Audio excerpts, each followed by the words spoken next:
L'art du théâtre n'est pas né un jour du cœur de ce bonhomme ivre qui à un carrefour grec chanta ou ses joies ou ses peines.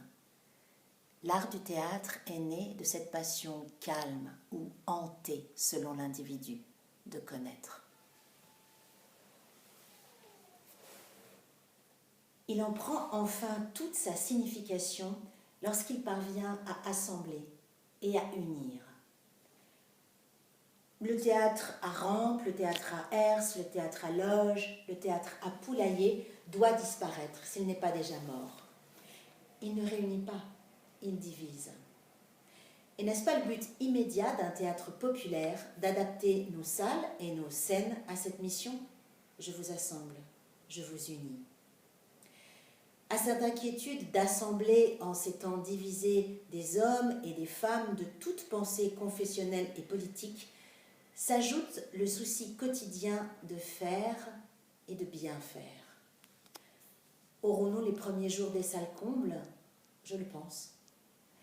Quoi qu'il en soit, nous savons déjà que nous apporterons à ce public nouveau un travail à la loyale, des techniques éprouvées, des artistes sûrs, des œuvres belles et courageuses. La musique et la peinture de ce temps travailleront à nos côtés. Nous n'échouerons pas, ce serait trop grave. Et non pas seulement pour nous. Pour appâter ce public, nous ne céderons pas au choix d'œuvres faciles. Le sirop laisse des nausées.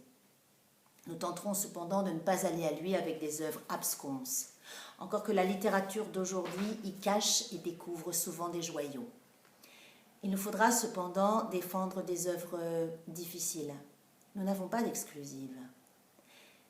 Le Théâtre national populaire est un service public.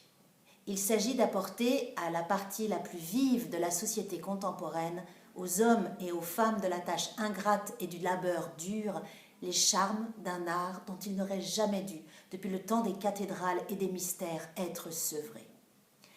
Il nous faut remettre et réunir dans les travées de la communion dramatique le petit boutiquier de Suresnes et le haut magistrat, l'ouvrier de Puteaux et l'agent de change, le facteur des pauvres et le professeur agrégé.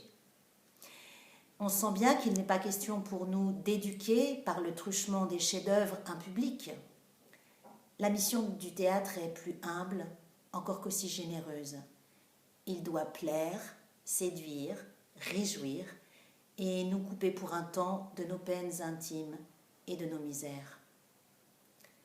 Manifeste de Suresnes, Jean Vilar, 1951.